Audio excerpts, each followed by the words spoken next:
Yo, what's going on, everyone? It's Brian and Jim here with Drink a Beer and Play a Game, and welcome to another episode of the Power Hour. Hey everyone, welcome to episode 151. If you're wondering why we sound so depressed right now, we just recorded a special video for our patrons. So keep an eye out. $1 tier gets you in to check it out. We just tried some weird fucking sodas. Jim, I think it's safe to tell the people we just drank some liquid corn, some bacon, Ranch dressing, and peanut butter and jelly soda. It's not sitting well, and we're about to have two very heavy beers. But, We planned it so well. but we love you guys, and you get to see Jim puke on camera. You might. You very well might. I'm still burping up corn soda. So, Jim, other than the nastiness that we just had, what do we got tonight for beers? Well, Brian, we are drinking the Harvest Blender IPA from Clown Shoes. So, yeah, it's a smoothie IPA with plum, peach, and apricot purees. And lactose. Oh, don't forget the lactose, because that goes good with corn soda. And, Jim, what's it hopped with? Uh, Keep reading the bottom. Hoopity-hoppity-hee. Oh, okay. Smoothie IPA with plum, peach, apricot purees, and lactose, hopped with Galaxy and Citra. I was reading the stuff at the top because they had it there too. Threw me off. But Oh, Jesus. Grim isn't who you think he is. Well, yes, he reaps. But there's more to him than that. He's got layers. He seems cut and dry, black and white, but that's a facade. He's an audiophile, a devotee of French cinema, or I should say a devotee, a passionate cowbell player, and a collector of first edition Russian Gachacha. And you know what? Makes a mean fruit smoothie IPA. If you thought Grim could handle a scythe, you should see him with a blender. He's the one you... Oh, this one's... This one's got plum, peach, and apricot purees. Sure, we get it. You've heard a lot about the guy, and you're a little afraid of Grim. But don't fear the blender. All right, Jim. So I got to ask you a serious question.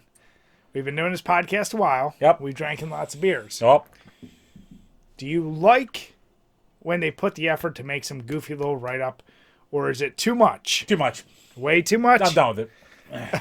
I mean, I started Are the you bit as a done with bit... it because you're tired of reading it? Or, like, do you genuinely... If you weren't doing it as a bit, have you ever read the back of a beer? Not really. Do you appreciate they're trying to put a little something... I mean, I guess I can appreciate the effort and, like, to show that they're really trying to market the shit out of this, but... And here's the deal. Clown Shoes, I've said many times, easily has some of the best labels out there. Like, they do legit-ass comic book style artwork. Oh, yeah, that's some incredible looking artwork right there. Yeah. So, you know, I was curious about that. Like, I have someone, let's put it this way. I have someone where I work who writes, like, company emails and tries to throw in humor. Like, it reminds me of this almost. Yeah. Like, tries to spice it up instead of just telling you the essentials. And I'm always like, this needs to stop. And then I see this and I go, that's who they hired. They hired these people for that job. Yeah. Marketing majors. Jim, I think you could try to be a BSer for that kind of stuff. Oh, I could easily be a BS for that kind of shit. Easily. So, first sip, even though I know you're still recovering from it, how do you like it so far? You Oh, definitely... God, it still tastes like corn. Oh, I'm sorry. Oh, God. Definitely getting the Citra. All the citrus, getting the plum. It's a hazy boy. Yeah, I'm trying to show all the sediment in Like, the there is glass. so... Yeah, it's tough to see from here, but there is so much, like, particulates in there and, like, sediment and all that crap. And it, like... It's not like it's, like, falling. It's just sitting there. No, it's floating. Yeah. It's... You know what?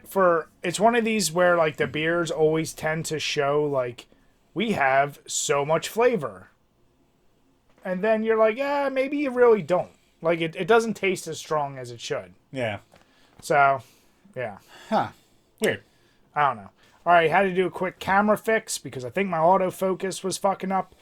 But, Jim, we have a shit ton of people now coming in for the level 50 club. Yes, and they some are. of them are just blowing it up. Some, our buddy Lucas, already up to like 46. He's going to be done 50 before February. Yeah, madman. It's insane. But really, the question for us right now is, what have you been playing since last week? Jim's going to be in Struggle City this whole episode. My tummy is rumbly, and not in a good way at all. Yeah, actually, got through a few things. I'm just about fucking done Plague Tale. I gotta just finish that up. I was going to say, you should definitely be done it by now. I'm on like level 15 now. Okay. So, like, it's got to be 1 or 2 levels left. It can't be much longer. Yeah. What else? So a couple random games I've played through.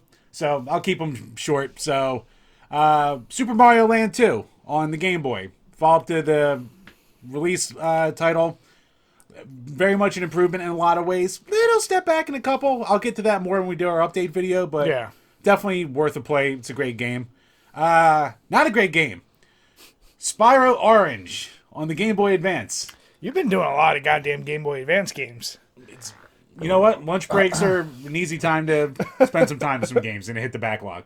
So far this month is going to be all games that I've never played before. Yeah. So that's what it's going to be for me. This Spyro game. So this was part of a crossover with Crash. So it was Crash Purple and Spyro Orange. So it's like, crossover. Yeah. Very lazily made game. It's mostly based around mini games with some platforming, but yeah, I'll get into it more. But it was not good. And then there's one part that just pissed me the fuck off. I will get to that. But yeah, so yeah, don't ever play that one. But I'll explain it more later. And Castlevania 4. Finally played it through for the first time. Yeah, nice. So took me. So I looked at the Switch screen. So it's so far the only game I really played on the Castlevania collection. Okay. So it took me at least 5 hours. Whew. And a fuckload of save states. Wow. So, really? yeah. See, I actually thought, comparing that to the original trilogy, I found that to be the easiest one. It probably is the easiest one out of all. Like this is the first 2D Castlevania I've ever beaten. Oh, okay. So yeah, like I said, I didn't grow up with them. Yeah. So but before this, the closest I ever came was when I beat Bloodstain, Curse of the Moon. Okay. So yeah, that's looking back, that's way easier than any. That's of these way, games. yeah. So, but it's also more fair. But no, I mean it's a great game. I have some qualms with it, but it's definitely a great game and one worth playing. So Nice. And yeah, besides that, just a bunch of shit I'm in the middle of. Yeah, so I'm kind of pissed. I haven't figured it out yet, but for Witcher 3, I know that's my go-to now. Like if I have an hour or two, I chug away, and I feel like I'm still hopelessly so early in the game, but I've already done so much. But I love this shit out. The game is amazing. But then on my stream last week, and once again, I got to give huge shout outs to everyone who subscribed and joined in. I think I went through 3 Puppet Combo games, because the weird thing with Puppet Combo is a game can be 40 minutes or it can be 6 hours, because you're going to keep having to replay over and over and over. So I'm trying to remember off the top of my head, but the one was called The Glass Staircase, which was a very that was the one I did last week. See, I'm already kind of forgetting. Oh, Night Watch was the one. That was what I would expect from a lot of these games. The other one was the Christmas Massacre, which I didn't beat yet, but I'm really close. And you straight up go around murdering people as a Santa Claus. So think Silent Night, Deadly Night, cute, the game. But you're instructed by a talking tree, which is kind of cute. Yeah. Just like Ocarina of Time. Yeah. Damn it. Which I will be playing this year because it's on my list. I have to. Yeah, Castlevania 4 is on my list, so glad I got that off. So yeah, I mean, I really haven't had a lot of time other than those games. My how many games I finish this month is just going to be very drastically lower because I'm so deep in that Witcher game that after I beat that, I know I'm going to need a bunch of not 50-hour games. Mm-hmm. That's going to be my big one for a little while. So yeah, that's basically been it. But like I said, I'm just impressed. And if you want to join us along our little journey, make sure look up #Level50Club. Just throw that on there. Make sure you tag both of us so we can both be up to date to fill up the leaderboard thing. Yeah, so I have the live leaderboard. The link is below. It's on our site. I update it every time. I basically every day. I just click the hashtag. I see who's done what, and I just try to add on. So if you can, to make life easier so I can have the correct count, just write your number out of 50. Because sometimes I definitely miss it, or if it's not tagged, I will miss some. But I always update it as soon as you let me know my mistake. But like I said, our fans and especially our patrons have been friggin' killing it. So kudos and cheers to all you out there. And don't forget, feel free to join us. It's a fun little challenge for the year. Yep, for sure. And speaking of our patrons, it's Patreon time. So patreon.com/DrinkABeerandPlayAGame, where for as little as $2 a month, you can ask a question we'll answer on each and every one. Oh, wow, I cannot talk right now. That soda's fucking you. I am. You are soda drunk right now. Hurting right now. And Jim, we should also mention in his little intro, for $1, you can see the video that hurt Jim so bad. Yeah, for as little as $1. Soon enough, it'll be up there. You can see this video. And $2 gets you a question every single week on the Power Hour podcast.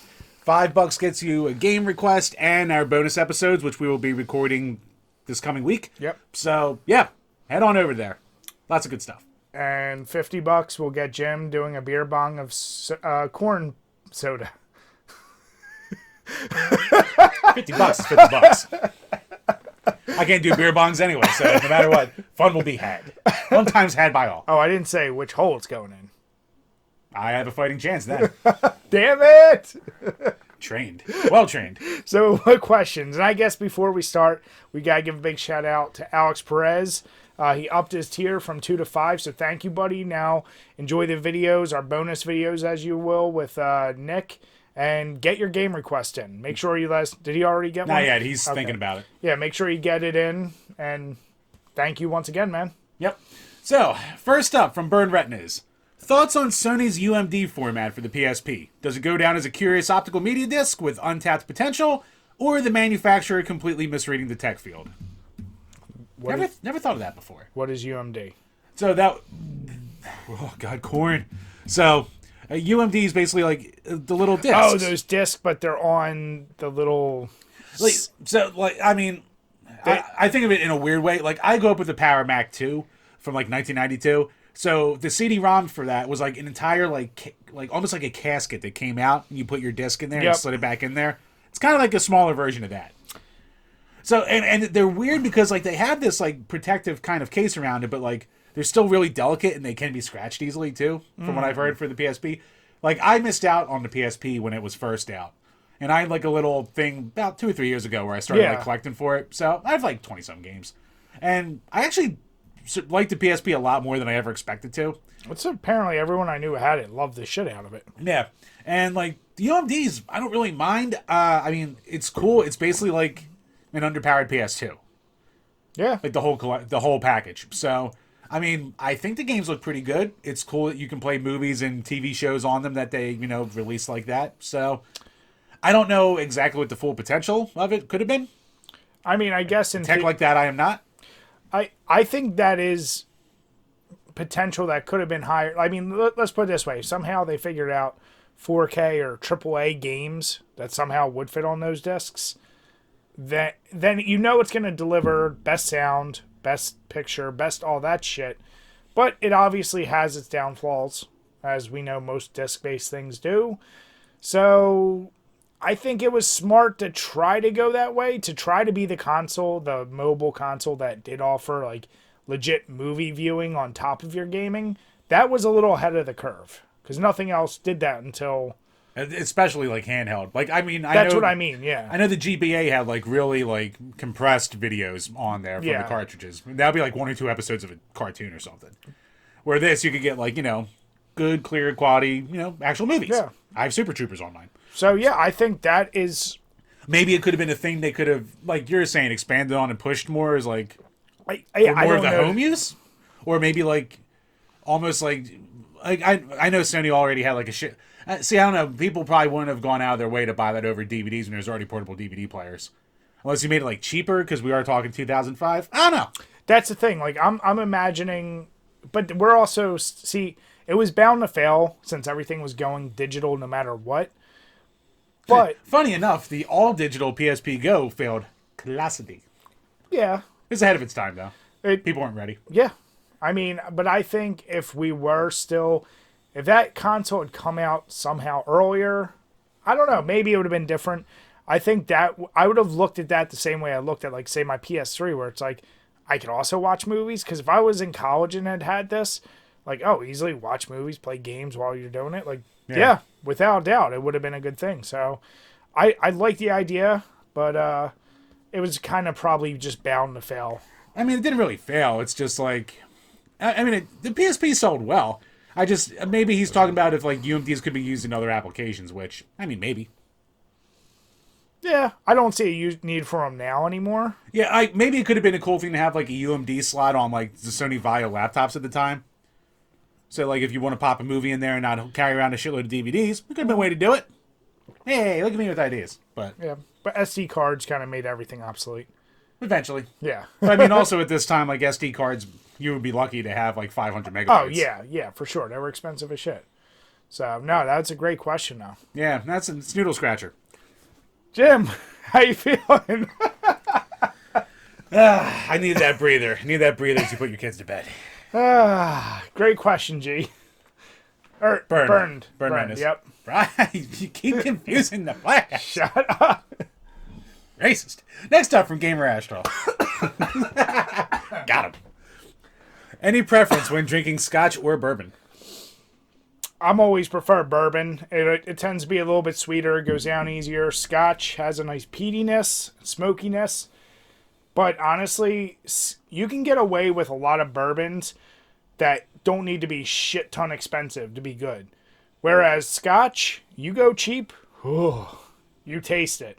And you need the real expensive shit to enjoy it. So I think bourbon's always better. Yeah, what he said. Jim, you don't have anything to add?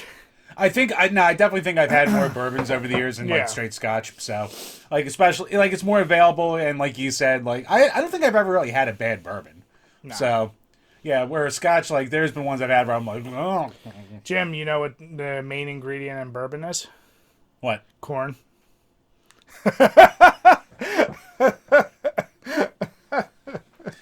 Well, never drinking that shit again.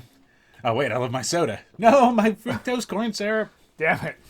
And last up from Phony Montana. Top 3 favorite wrestlers of all time. I'm going to go with The Rock, Stone Cold, and RVD. Highly underrated. RVD is not underrated, but that is a good pick. He's a great pick. And this is a tough-ass... See, I know... So, easily for me, I'm going to go Shawn Michaels. He's always been my favorite, always will be. Fuck, man. That's a really, really tough question. I may go...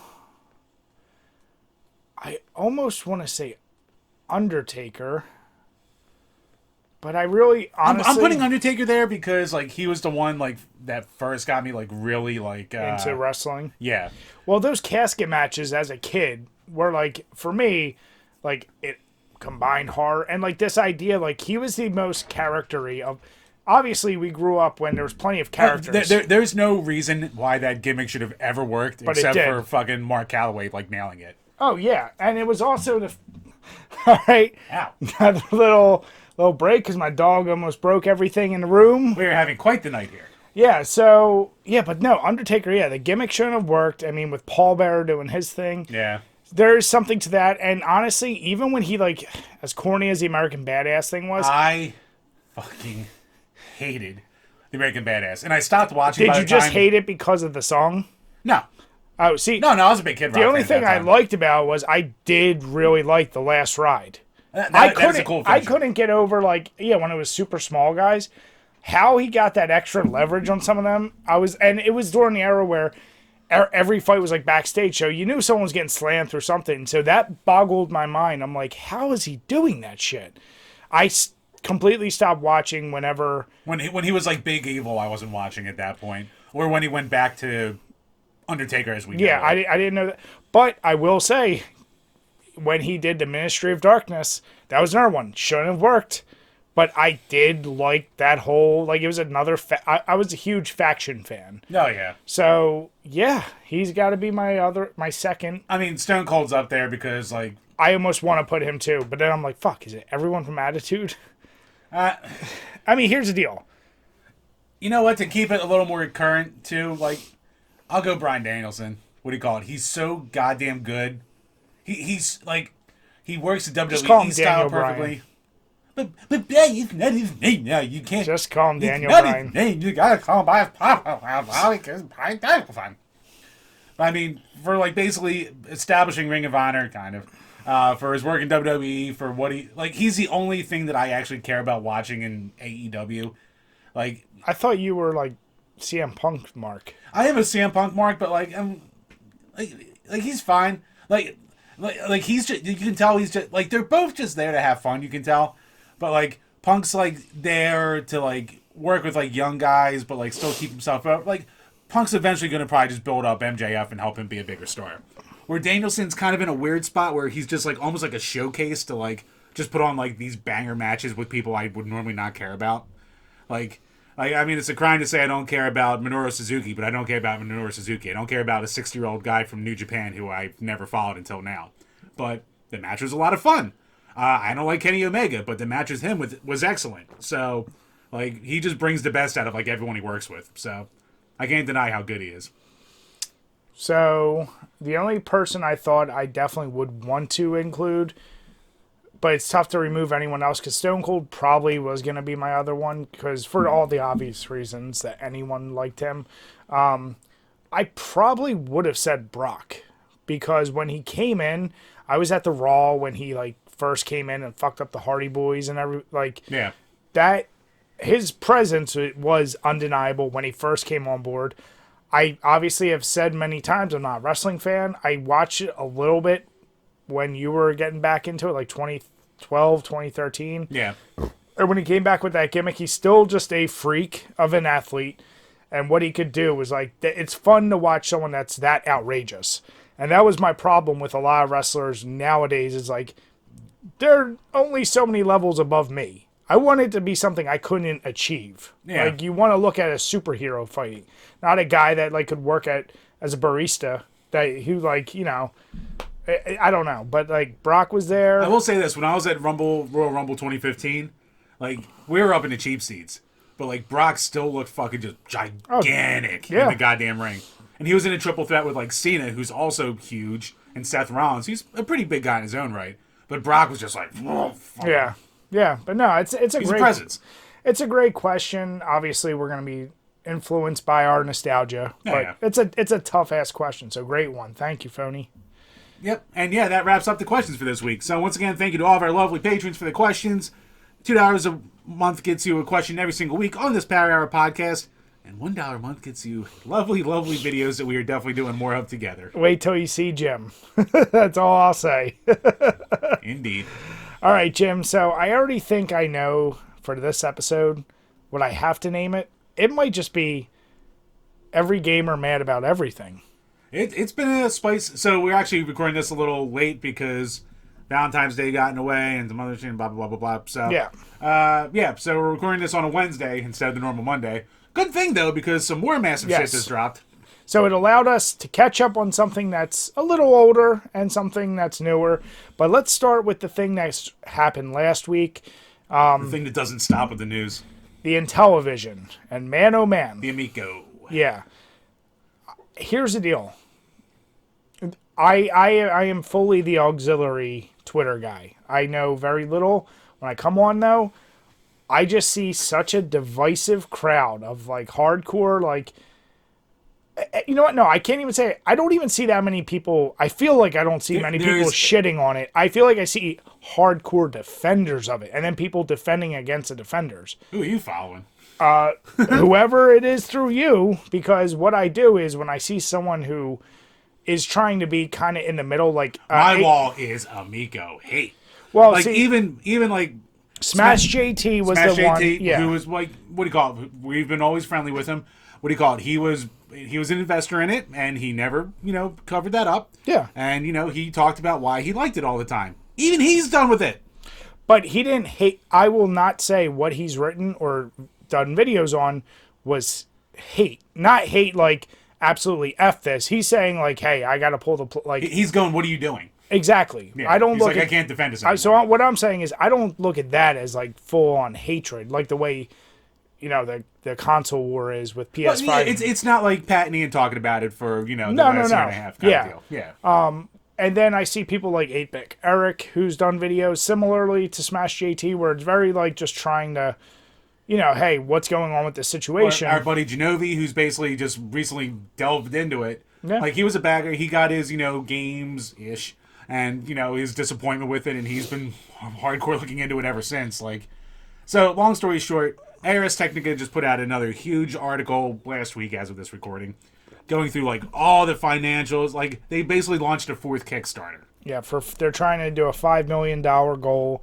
And if you read through it, Apparently they're like $8 million in debt at this point. Like, they have to pay like $100 per console to like some financial backer before they can take any of the extra money from the profits for it. It's some weird fucking setup. And in one of the quotes, it basically said that Intellivision said that a combined $10 million funding total would fund the company for approximately 7 to 9 months.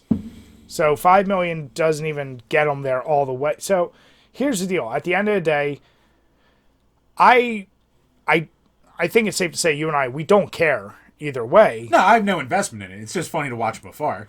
But I also like I've said this before with every type of thing, the Chameleon, whatever the other systems were. Why don't you finish? They all basically, I feel bad for any Kickstarter thing because I feel like they always fail, and I feel like the common gamer out there who decides I'm going to try to back this.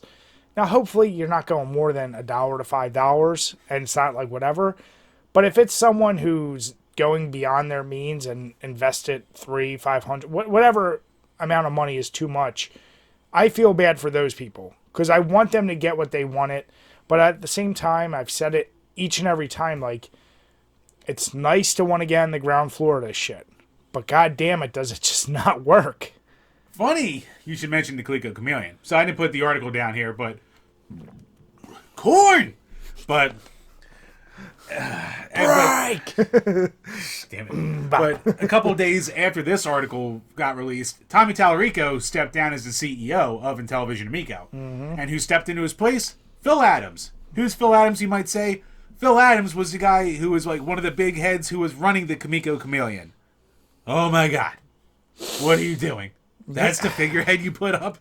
Him? Well, Now, apparently he's been with the Amico for a while, and, like, Tommy's still around as, like, president and some kind of ownership role or some shit like that. no, yeah, he's president and we have... A board member and a president. Yeah. But here's the deal. I truly do not want to see this thing fail because there does seem to be a lot of people very invested in it. And we don't need to dig into, like, there's a lot of accusations of backstabbing of people that are fans of the Amica that are like... Uh-oh. And apparently, what do you call it? Phil Adams was on a stream with one of the few remaining, like, hardcore Amico defending channels. And he said that they're not sticking to that $10 cap for games anymore. Uh-oh. Jim and I, we've echoed... Oh, and the hardware might receive a price hike. Hardware, mind you, that is basically the same tech as a 2016 cheap Chinese smartphone. So what was the price point and what is it? Do we know? I thought it was like $250, or maybe if you like were an early adopter, it was $250, and maybe it was like $350 for now to pre-order it with like all the games or some shit.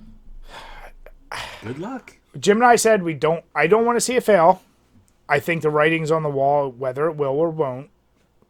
Okay, the base version's currently $250, but that's still... Woo! I mean, but here's the deal. I think there were good intentions for what this meant to be. We've said that the whole time. Yeah. So... Tommy Tallarico burned all of his credibility and all the goodwill that he ever had in the industry during the course of this. He definitely did not, much like Keiji Inafune before him, another guy with a name, legend in the business. Yeah. Didn't know what the hell he was doing to run a company. So... But you know what? Here's the weird thing. And here's where I feel for some of the channels and some of the people that are around Tommy Tallarico who are still very staunchly defending him is no one more than me, I get how important loyalty is. Like, that is something that is a fucking cornerstone for me on so many things. But you got to be able to recognize a sinking ship, and you don't have to throw anyone under the bus to just now may be the time to just stay quiet. Like you don't have to, just because you're not speaking up doesn't mean you're not being loyal. If other people want to run their mouth, do it. But at the same time, I'm kind of just going like, yeah, I don't know. This seems very odd to me that like people are still going so hardcore. So Yeah, and like I get it, and it's a thing Pat and Ian brought up, where they're like, look, if Tommy Tallarico comes to your house and lets you drive around in his Ferrari with him and go to his mansion and play like the 1 or 2 working prototypes, cool. You could be a little swayed by that. oh, I didn't know anybody. Yeah, that happened with a lot of people. Oh, okay. So, but it's also a thing where I also think it might be a disservice where if you get offered to touch the thing and you're going to talk about it, at least try it out and see. Like, it's probably like I think it lends more credibility if you go, yeah, I tried it, but it's still kind of a hunk of crap. Then I go, oh, they know what they're talking about. Now, obviously, you can read the story and see how it's all played out. Obviously, certain sides and parties were right in the whole thing, but Yeah. you kind of hope still that you don't want to see people get ripped off, like you said. But I mean, this is a sinking ship right here. I mean, everyone out there, do what you got to do. If you're a hardcore defender, we're obviously never going to change your mind. But, as I said, writing's on the wall. I don't think, even if it somehow gets to a point where it actually gets released, it's not going to make back anything. It's not going to make back its money. And that's a shame. The investors aren't going to make back their money. And I don't want to see that, but that's just going to be, prove me wrong. I would love to see that proved wrong, because then somebody's happy and someone made their money back. But I don't think this is going to be the case. I mean, that Atari VCS eventually came out and even made the store shelves. Now, no one's really happy with it, but at least came out. But do you think it made its money back? Probably not. So, yeah. We'll see. I don't know. There's a hunk of shit. What do you want? But at the same time, this is like, hey, a lot of people on both sides of this. So. Oh, heated. And that's why I said I get the loyalty. But some people, I think, take it too personally. And for God's sakes, everyone can see what you're doing online. Like one thing, and again, poor fucking Smash JT. Like, he's just been, like, the second he made one video going, what are you doing? Like, this looks terrible. Like, why are you doing this? Like, when they put in Phil Adams and all that shit. Every other, like, pro Amico channel, like, instantly, like, turned on him. Like, I saw that. It shows the fragility of internet friendships, really. Where it's like, you're only as useful as you are, Which, as we know, hey, we've made some good friends.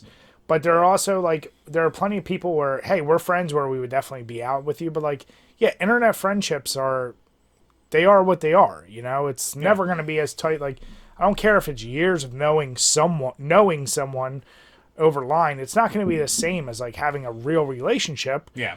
So, yeah, it sucks, but... Follow the Mr. Medica rule. Yeah, we'll keep following this. I don't think it goes well at any point. But maybe they surprise us. I'm not hopeful. Maybe it won't be the sweet corn soda of the video game industry. At least shoot for the bacon. That's a good shot. There you go. So drinkable but unpleasant. So in the only, I guess if you want to call it positive news of Nintendo for the past decade. Listen, I know you're I'm a Nintendo drone. Yeah, exactly. As the witty ones online will say. I mean, listen, you're simping for them. We know. I'm not simping. We're going to get to it, but... So, Nintendo Direct, when was that? It was like the 9th. Okay, so they've released a lot of information, a lot of cool things. The one we'll get to in the next article because it's one of the many GamersMad. But my takeaway from it was, so here's the deal. I've said many times, Nintendo, it does what it does. The only cool things that came out of it for me personally, the Mario Strikers look kind of interesting. Well, I was going to say, let's go through like the list of like some of the big ones to see. So like Xenoblade Chronicles 3. Do anything for you? No. Right. Me neither. I'm not going to play the JRPG. No. Mario Kart we'll get to. Fire Emblem Warriors. Don't care.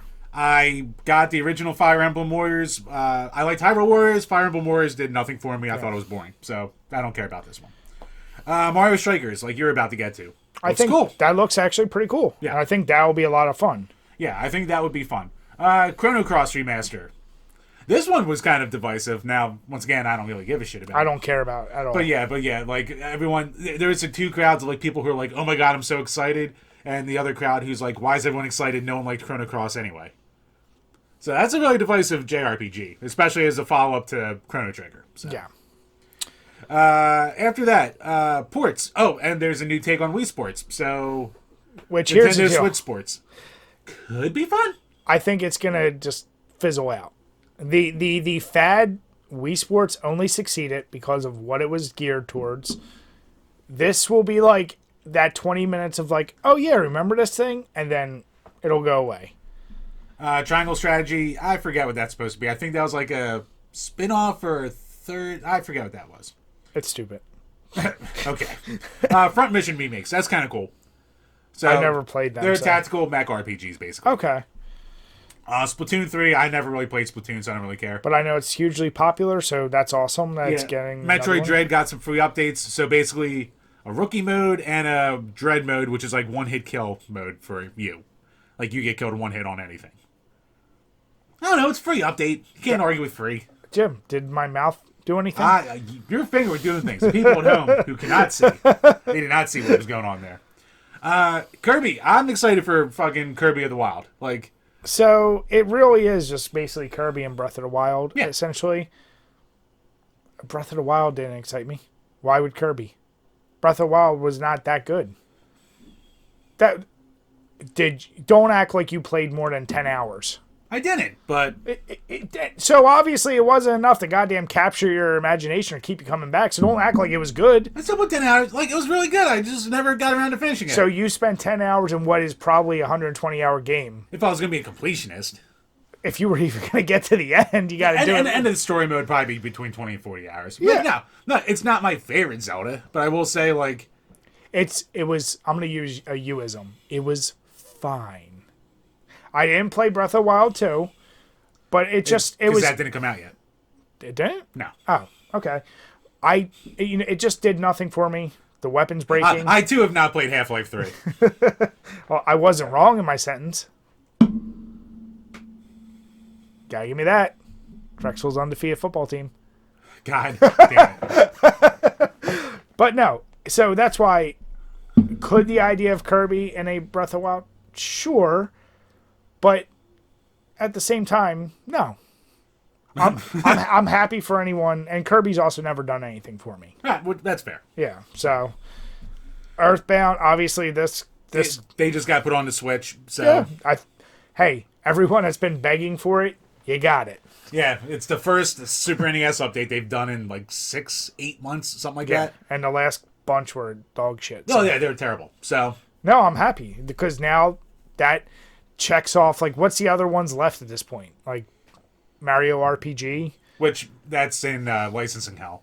Yeah. And, I mean, there's some others. Is Chrono Trigger on there yet? No. So that, I feel like there's only a handful more that people can really be like, you need to put this on. The ones that people really care about, yeah. Yeah. Yeah, Chrono Trigger's the next No, one. I'm happy. I'm happy that that's on there. Advance Wars 1 and 2 reboot. I've always wanted to play Advance Wars. No, I never played that. So that's one I'm excited for. Live Alive or Live a Live. I didn't watch the video, obviously, because like the meme was everyone going, oh, I know how to say the name of this game now. Okay. Yeah.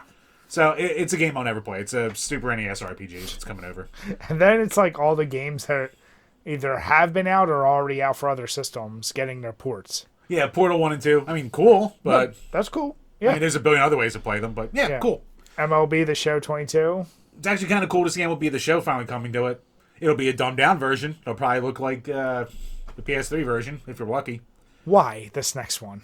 Star Wars The Force Unleashed, it's because... There's going to be a new... some kind of Star Wars game, so like it's not going to be able to run on the Switch. So they're just like, here you go, here's a little bone. Okay, yeah, that's fair. Disney Speedstorm Racing. So I don't know what that is. It like a kart racer, but with Disney characters? That's what I'm assuming. That's actually really cool. Then my kid would want to play it. Shit, I'd want to play it. I mean, as we've said, I think the things that copy kart racers or Smash Brothers generally are pretty good. Depends. Well, I know that's a wide area. I'm just saying. There is a lot of ripoffs. No Man's Sky, awesome. Yeah. I mean, it's honestly, the graphics on that game I feel like aren't that good. I just don't know if the procedural generation's easy enough on the Switch, if it can handle it. But cool. Remains to be seen. Yeah. Klonoa, a lot of people are excited about. I've never played Klonoa, and it's too expensive to buy now. So it's cool if there's going to be an accessible way to play it. It's like a lazy Sonic. Not a lazy Sonic. I'm looking at the picture. I'm just saying it's like red shoes, goofy. It's a lazy Sonic. Yeah, what do you call it? It's Klonoa's always been like an interesting looking platformer. So Tako no Tatsujin. That's a drumming game. It's a cool little drumming game. So would you still use the Switch controller? You can use the Switch controllers and just kind of like hit the buttons along to the beat. But there's also like a separate drum like you can buy and like. That's try right. To hit that Yeah, with. I would like. I have the game because like it was on sale, but I don't want to play it until I get the drum peripheral. Here's the deal. But I don't want to spend $120 to have the drum peripheral. So. Rhythm games anymore since Rock Band, if you're not using an external actual device, I feel like they're really stupid. And I thought, obviously, goddamn Parappa the Rapper was stupid. Parappa is a treasure. Oh, these are most viewed. Cuphead, DLC comes. Cool. Okay. Assassin's Creed, the Ezio edition. I don't care. Yeah. Kingdom Hearts Integral Master. I don't care. I don't even know what that means. SD Gundam is a series I never really touched. Getsu cool. Fumaden. Getsu Fumaden should be interesting for you. That's actually kind of cool. So it's based on the original game, and it's a roguelike set. Okay. So roguelike, I would be into that. And then even more. So, interesting Nintendo Direct. I mean, there was nothing from it, though, that I would say is, like, really wow. Nothing was, like, a super surprise for me. No. I mean, like, I know people... Like, Chrono Cross Remaster is probably the biggest surprise, but I'd have to say... All right, Chambers, so before we move on, what did you think of the Clown Shoes Harvest Blender IPA? I know you're still suffering from the sodas. It was fine. Yeah. I got the citrus from it, but I didn't really get that much from it. Like, I didn't get any of the lactose at all. What I got was that it was so... It was almost too much fighting itself that, like, nothing really showed through. Nothing shined through. It was very, actually, subtle on the whole... Which... It was like Mr. Burns' immune system. Everything was pushing all at once to try and get through a tiny space. Damn it. But nothing could. I appreciate the Simpsons reference, and I will put the GIF up just for that. You son of a bitch. Aha. But, yeah, so now we are moving on to the Ship Bottom Abominable Snow Monster Ale, which is an ale brewed with honey, sugar, plums, figs, and cherries. So, the flavor profile's probably meant to be a much sweeter version of what we just had, with probably a little heavier on the fruit side. Allowing the abominable snow monster to brew with us was quite an adventure. He loaded this brew with honey, fig, sugar plums, cherries, and all the grain he could throw into the kettle. Combining all these ingredients with a spicy Belgium yeast develops a complex ale that is perfect for the holidays. So, I don't know if I hate the overly stylized text that's like all different fonts. Oh, it's all different fonts? How did you not? Did you not realize that as you were reading? No, I did, but once I get into a reading mode, I don't like that shit. I don't think about. But I was like, let me see if it actually bothers me. It's goofy for sure. It's a choice.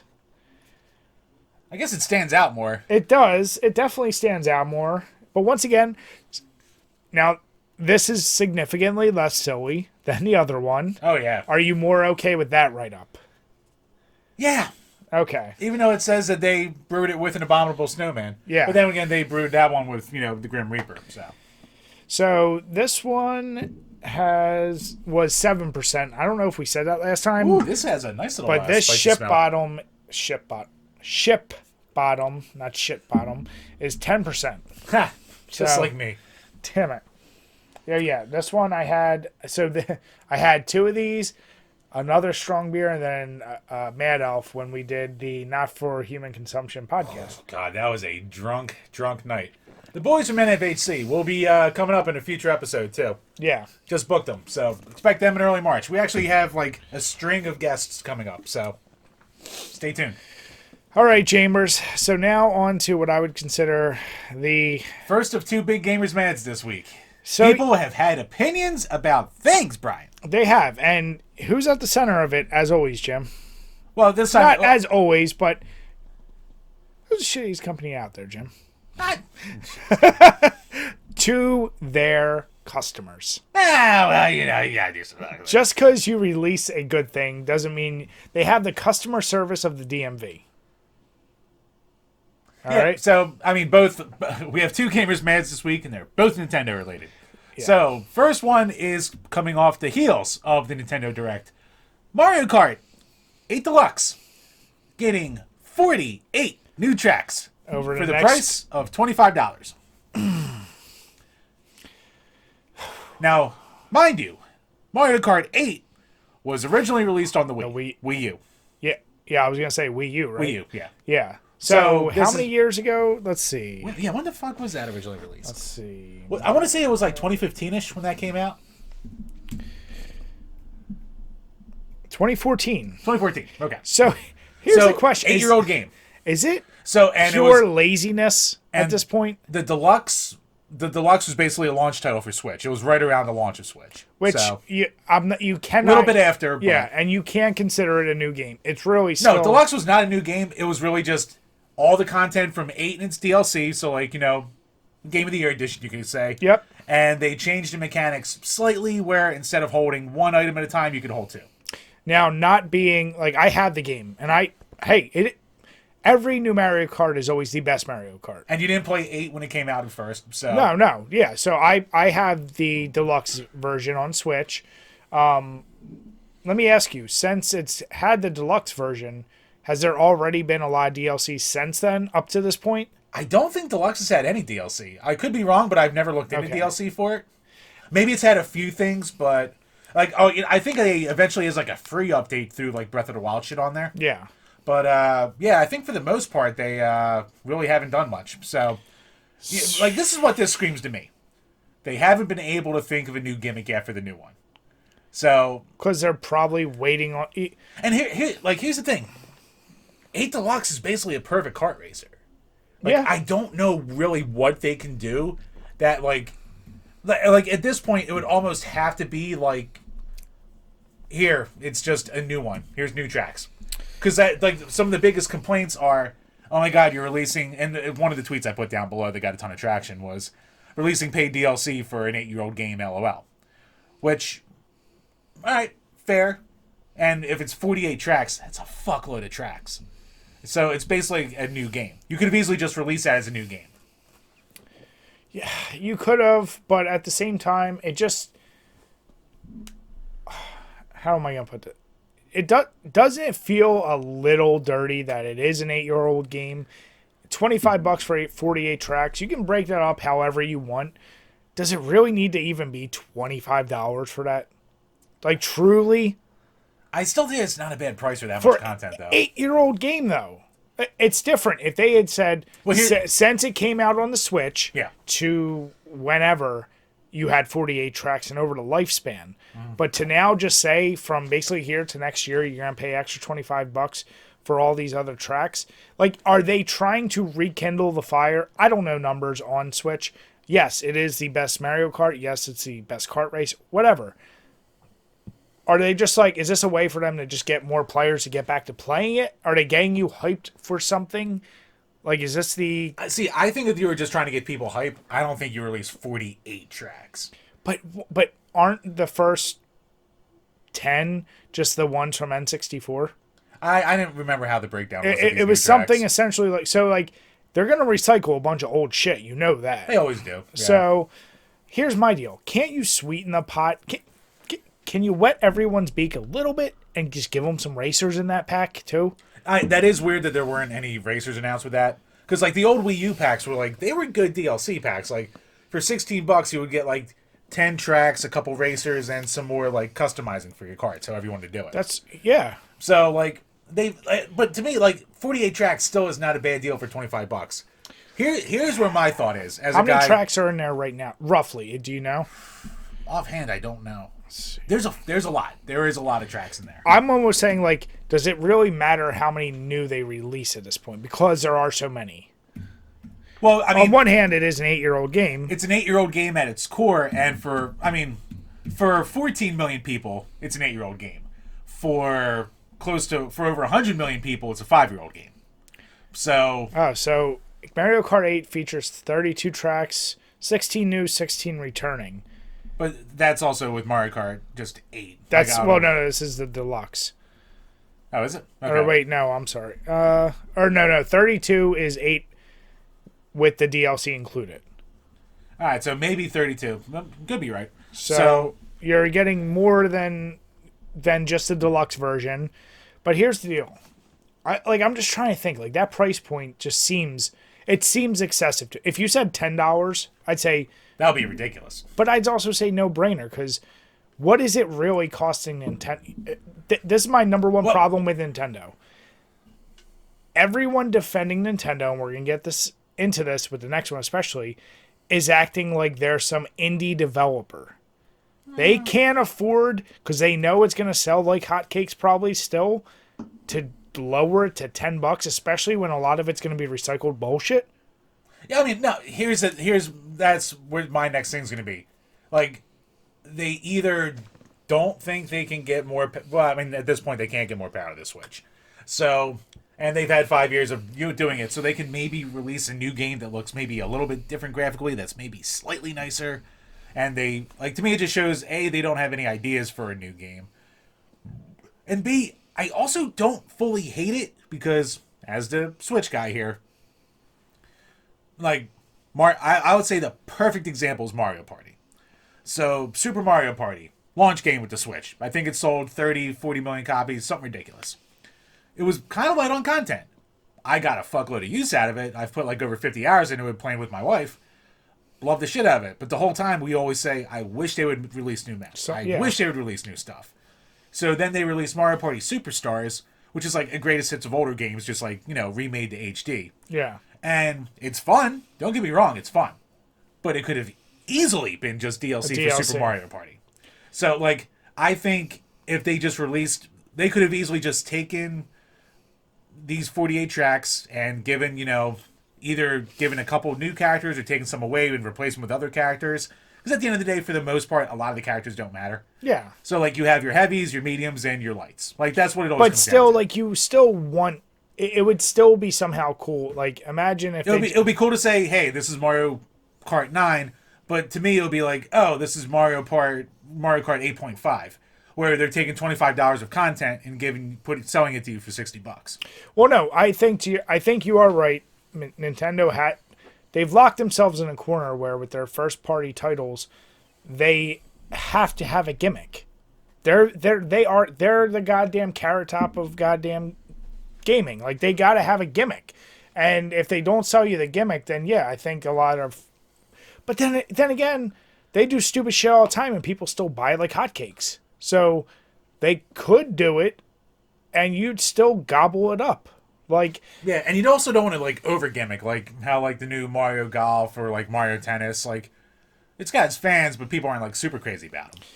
And they're also late on content, where I feel like if they just release what they had right now, just for the sake of saying we have a Mario Kart 9, it might not be up to their standards. Maybe they're actually doing standards for once. I don't know. I just look at this as, like, though, I'm trying to see the other side, where... Is this them subtly telling you the best case scenario here is that you're not getting a new console till 24? Best case? I mean, they haven't even announced a new Switch yet, so... Well, I'm not even saying Switch. I'm saying a new console. Oh, I don't see them ever going away from the Switch motto at this You think it's just going to be updates of Switch? It'll be like Switch 2 or something. Okay. Yeah. So... It's too successful. Like, why would they not do it? Because this says this map pack goes out to 23. So that reads like... Then they're solidifying you're not getting another Mario Kart. This is what you got. Right. Until the next system comes out. Unless they're developing a new system and not telling anyone, and maybe a new Mario Kart is going to be, like, a release game for it. I don't know. Yeah. I mean, but this is another case where... if they're not going to make a drastic change, I'd rather pay not a full game price for... a full game's worth of tracks. Like, that's where I'm coming from. Now, you're a Switch guy, but also I feel like you don't really play Mario Kart 8. Like, you play it, but not that much. You know, I don't play it that much because I also played Mario Kart 8. True, but I'm saying, like, do you want to pay $25 for this?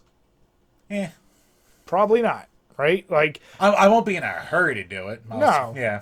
Or the obvious thing that will probably happen. Yeah, you know what? I don't play it enough that I would probably even go for it. So that is a fair point. Like, so at 20, but there's a lot of Mario Kart fanatics who will. Of course, and that's my point. Like, they're hitting to that market, but it's like, are they then in 23, whenever this is done, then going to be like Mario Kart 8 Deluxe Plus, and then have all those included for the price of like the?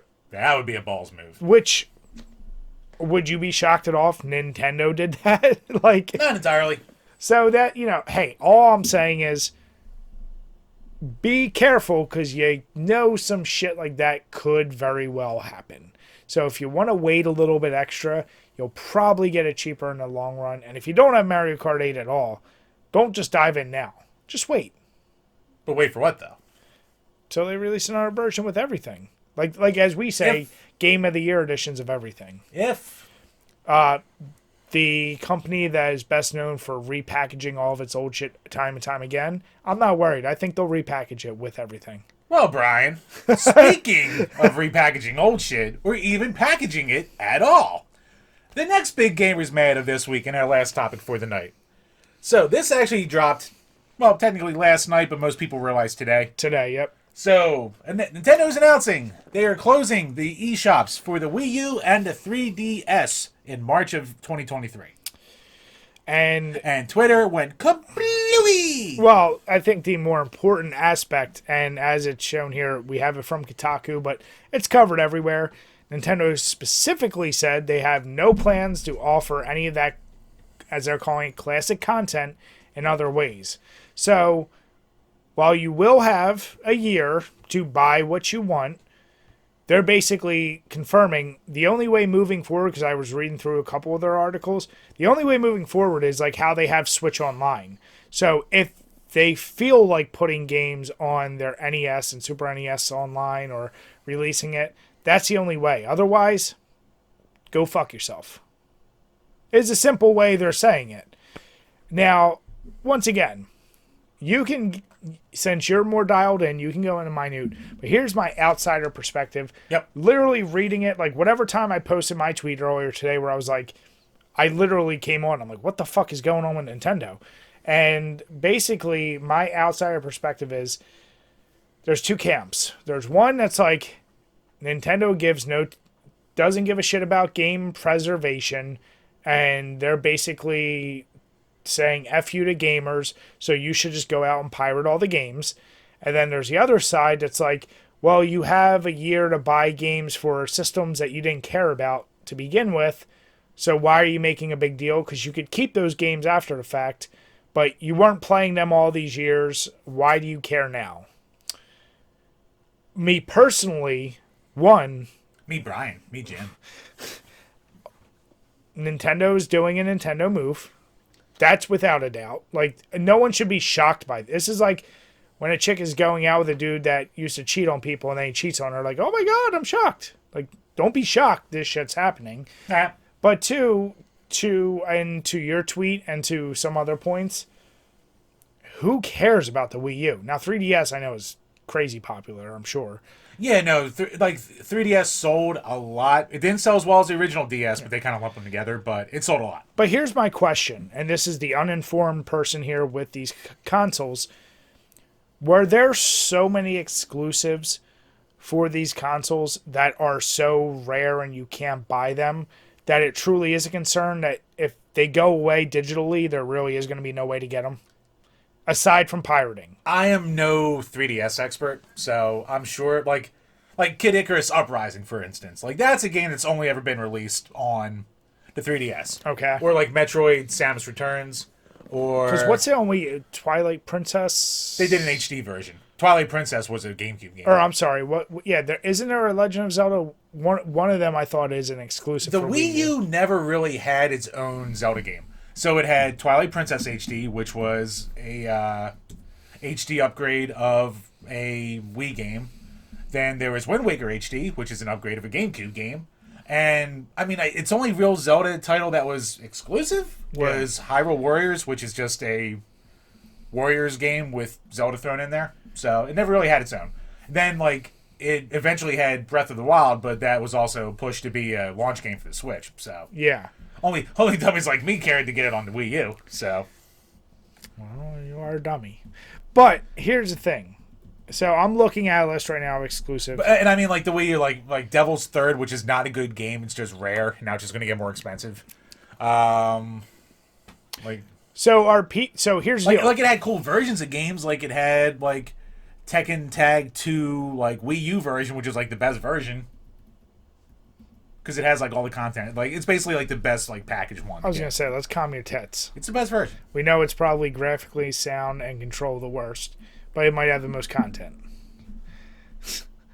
So here's the deal, though, and I know you as a Nintendo simp, who completely just wants to defend billion-dollar companies. It's funny you took such a stance. It seemed like every time because once again I only see shit, even when you're commenting to people. Right. I'm like, why is Jim defending Nintendo so hard? Because you seem to be really against people that are basically like, fuck them, just pirate. Here's the thing. No, I am not against people saying fuck them, just pirate. I want to get that out of the way right now. It seemed like you were. No, I have no problem with people pirating. My problem is with people going, this is ridiculous. This is totally against game preservation, and this is all these classic titles, blah, blah, blah, blah, blah, blah, blah, blah, blah. Where the fuck were you for 8 years? And we already saw this with the goddamn Wii when that eShop shut down. People were going to bitch. People were going to make their little, fucking soapbox of YouTube videos for, the masses to get their easy views. You know what they're not going to do? They're still not going to go to the eShops to buy the goddamn games. Because they don't really fucking care. No. Everyone's just goddamn cloud chasing right now. Like, there are people who actually care about, losing out on games. And I'm all for game preservation. Yeah. Like, I will say, even bad games, there's value to be had there. Whether it's an idea, an IP, or just a mistake to not make again kind of deal. Game preservation is important. Yeah. And does this go against game preservation?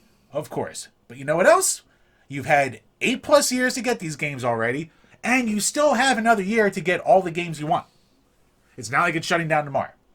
So if another year passes and you haven't bought anything, and you still go, this is ridiculous, I can't go get the games I want. That's on you. And here's another fucking thing. Back to the goddamn Wii. You know what happened after the Wii shop shut down? What? Within 6 months, most of those WiiWare games that everyone was pissed you couldn't get anymore, people cracked and found ways to put out there for the masses to still download. Oh yeah, it'll be. Would I love to have official releases of like Castlevania Rebirth and like the Konami Rebirth games and Alien Crush Returns? I would love it, and I would totally buy it right now. But do I feel like going through the trouble of downloading the games and hacking a Wii and shit like that to put them on there? I could do it, but I'm very lazy, so I haven't done it. But the option's out there. Yeah. The games that are worth having, you still will probably have a way of getting. They're not going to go away forever. This isn't like, I made this point earlier and someone was like, well, actually, games still lose their source code. I fucking know. But it's not like the old days where they considered it a toy and just threw away the source code. Like anything worth keeping, for the most part, people will either have or they will re-release again down the line or something. So, I don't know. So this begs the question, though. Okay, so I'm trying to think of it from both sides. Here's the thing. Like, I know you can call it Nintendo simping. It's just like when PlayStation started threatening to shut down the fucking PSP and the Vita and the PS3 eShops. Yeah. Because it's shops that no one was using. I can't blame any company, especially for the fucking Wii U, that sold at best. And I like the Wii U. I like the Wii U. But the goddamn system sold at best 14 million units. How many people do you think are still going on the Wii U eShop to buy games on that? Simps. Every fucking person who's complaining about goddamn NFTs killing the environment. How much goddamn electricity is Nintendo using to run servers to keep an eShop running that no one's goddamn using? How about that? Probably not much. Yo, suck my dick. It's still hypocritical. Server. So fuck all of you. But here's the deal. This is an innate problem because, as you mentioned, you don't have these same problems with PlayStation. Well, PC is always its own thing, but PlayStation, Xbox, because their shops continue on through their consoles. So this is an innate problem with Nintendo. If they just had a Nintendo shop, Well, I mean, PS3 almost just shut down all its consoles until people bitched enough. Then they gave it another year. They did, but what I'm saying is, even on PS4, you have the PlayStation. What is it called? I think it's Now or whatever. PS4 or yeah. whatever. PS Store, and say what you want about Xbox and PlayStation, they are amazing with. Hey, Microsoft is the best when it comes to like cross-platform, And what you buy is what yeah, you get, tied exactly. to your name, all that shit. Yeah. so it's like that is to me, this is the bigger thing. And here's the thing: Nintendo has always been terrible with online. That's with their my point, eShops. yeah. I've mentioned it before how the Virtual Console never transferred from system to system, which is absolutely dog shit retarded. So like, So can we say stop buying Nintendo shit?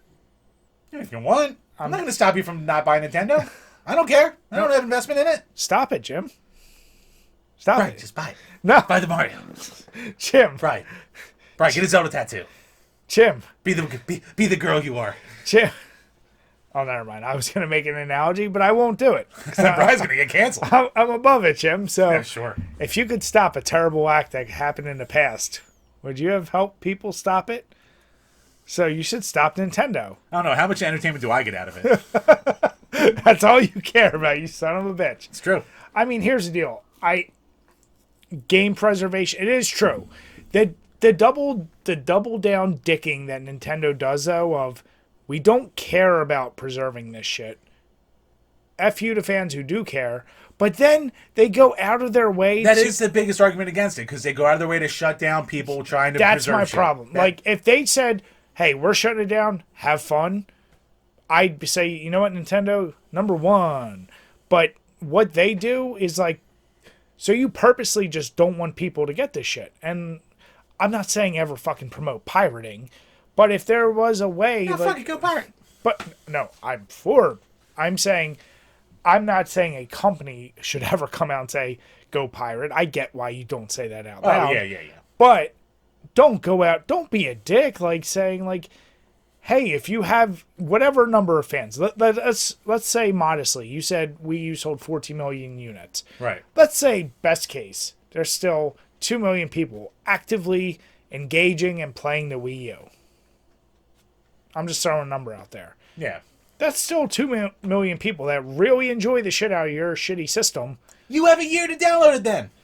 And here's the thing, though, and this is my one problem, why I jokingly call you simp, is, okay, servers do cost money. Do you think Nintendo can afford it? Do they sell a few consoles? Oh, they make their money. Don't get me wrong. So it's like, I'm truly, because they are so stupid with how they handle their eShops and digital downloads, could they do people a favor, keep them up until they figure out their own shit and just say, guys, we hear you. We're going to figure out a way to get a eShop that's going to be our only main hub moving forward, because we're discontinuing all of our DSs and everything's going to be switched soon. So we're going to have one eShop, and somehow we either re-release the shit, even if that's the slap in the face of, we'll re-release all the games you already bought, you have to buy them again, but they'll be available. That's called the Switch's library. But I'm saying, like, get everything from the Wii U and 3DS. Why are they so against that is my confusion. Is, like, it can't... What could it be? Could it be... How could it possibly be hard for them? It's not a money... Because they know clearly people want some of this shit. Why they want it, I don't know. But I'm just saying, like... It's just a fuck you to your fans. Like, no, you don't need it anymore. No, the fuck you to your fans is if, like, there's Is this punishing them for not buying enough Wii U's? They should. They're like, fuck They you, fucking guys. should. You didn't support our Wii U. What, was it Cinderella? I don't... Fuck. I wish I knew the band. But, Bri, if I could quote a band from the 80s, you don't know what you got until it's gone. Yep. All right? And that's what we're getting right here. I mean, can Microsoft just buy them already? Come on. Just fucking buy them. They'll fix everything. God damn, Microsoft would be like, here's every Nintendo game ever.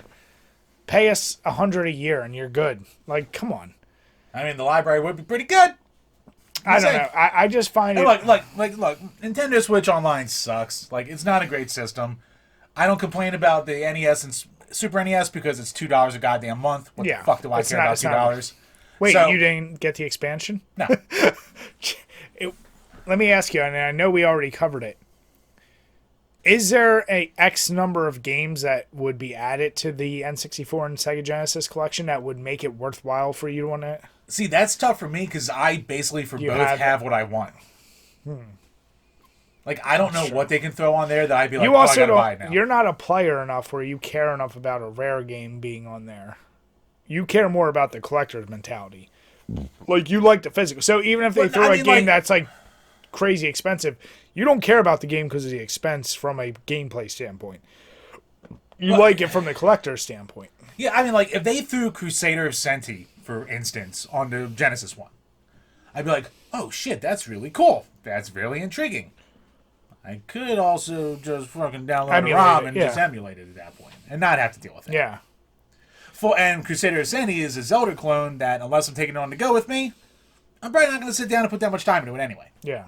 So, I'm with most things in my life. I'm a special case. I just, you know what? Like I said, here's the deal. Similar, it's a weird comparison, but hear me out. Like the Amico, I know there is a small contingent that truly, actually does care of the 3DS Wii U. I truly believe, like you said, everyone... 3D, I think the most outrage comes with the 3DS. Yeah. Because that sold like 80-some million units at least. Wasn't that the best-selling handheld ever? Well, the whole DS family's up there. Okay. So, like, the DS family sold hotcakes. Now, from DS to 3DS, did they have one continuous shop that transferred over? I'm not enough of an expert to give it. Okay. But here's my deal. There's clearly a market. I mean, check YouTube. There's a market for Nintendo fanboys that truly... you think? No, but that truly do care. Like, hey, I really do want these games. And after looking while we're talking, seeing that there are so many digital exclusives, that's where I get weird about it. Where I go, you made the statement that you're not intending to release. Like, just say... I think... Now, knowing Nintendo, 90% of the libraries... they won't ever do anything with again. Yeah. But, actually, you know what? Actually, no, that is a weird... They might mean it, because more so the 3DS, like, they could make some money off it. Like, you can still find 3DS games in, like, Walmart that they would make a profit off of. Wii U's not sold anywhere new. Yeah. So, anything Wii U that, like, they just say fuck Wii U, they say fuck Wii U. They're cutting their losses, I guess. I don't know. So... it's when I see shit like this that I go, what I don't get is anyone getting mad at someone saying, like, just pirate this shit. When they're talking about 8-year-old systems. Yeah, no, I mean, like, for anyone, like, I mean, there are people, like, fucking Dreamcast guy. He made a statement, he was just like, this is why people pirate, or why piracy is important. Yes, it is. Go pirate. Go pirate these old games. Who gives a fuck? Have fun. But I felt like, wasn't that one of the ones where you were kind of like, but you have a year to buy stuff. I did say, but you have a year to buy stuff. So you were kind of like, you felt, you know what? You were a little snarky, Jim. I was a little snarky. You were being penny loafers. I was being penny loafers. So that's what I mean. You're simping out to a point that you know is actually valid. Here's the thing. Was it not a valid point? It was a valid point, but you know what's a more valid point? What's that? You still have a year to do it legit, too. But why do it legit when you can do it for free? You could have done it for free this entire goddamn time, too. Or you could have bought it legit this entire goddamn time. What if he's trying to warn people from spending their money over this year and doing it for free?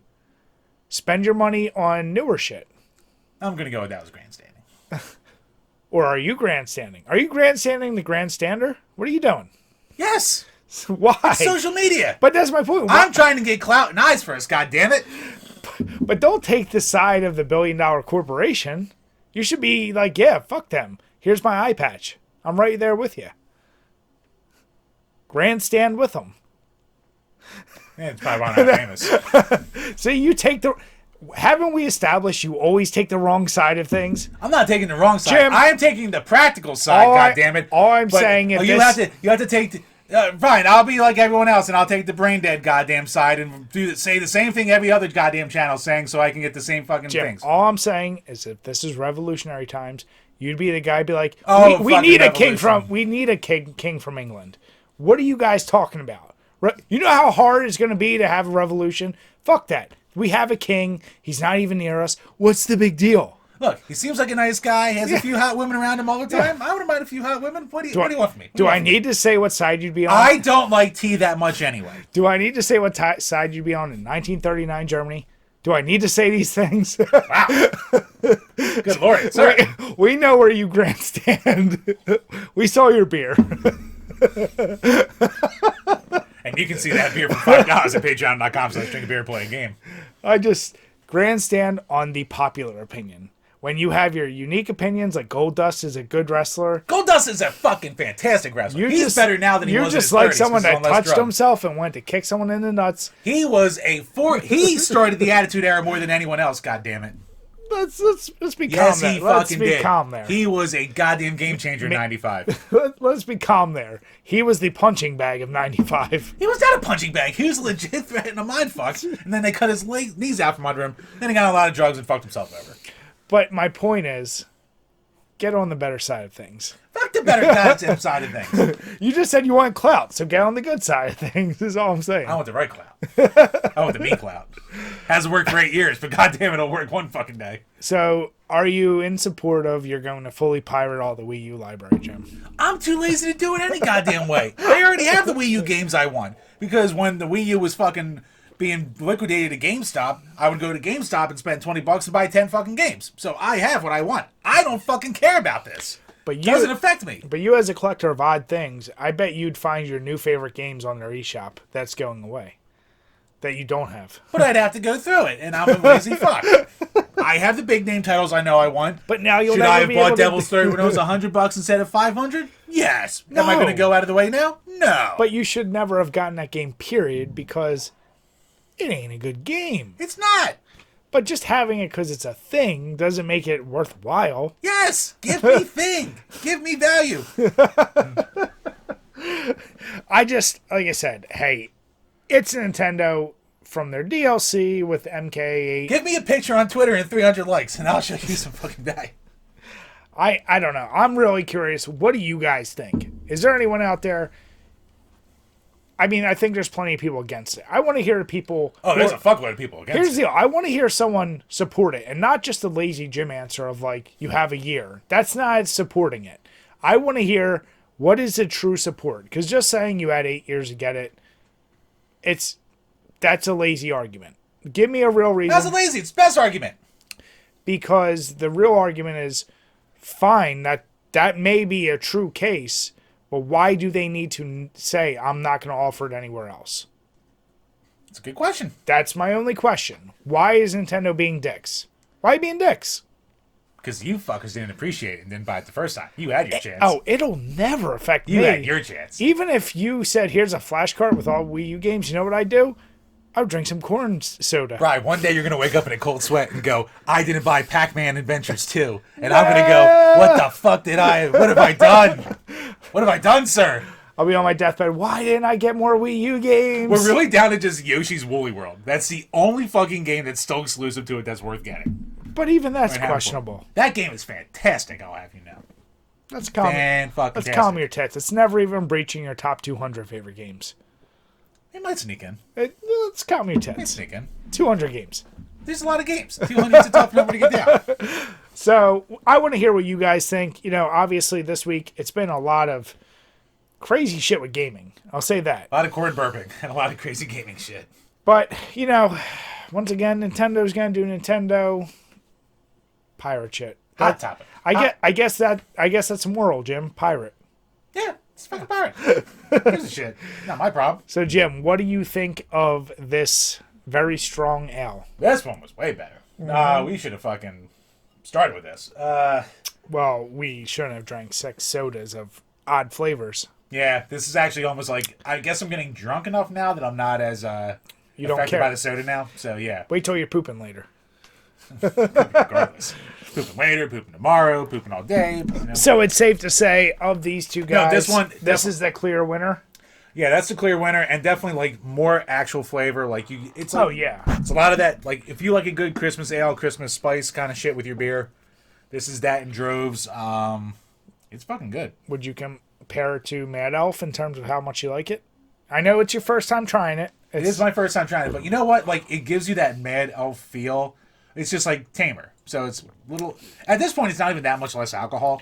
And It's not as boozy. It's not as boozy at all. No. It's a little more balanced. If you never liked Mad Elf because it was too boozy, try this. Yeah. That's a good way. What I will say is there is a constant warming on your tongue. So that's the booziness. But as for Mad Elf, I feel like it hits you just a little bit more. Yeah, it definitely does. Yeah. So with that, guys, if you're watching, we truly appreciate it. If you haven't already, make sure to hit that like, subscribe button, and the notification bell so you can always see when we upload new videos.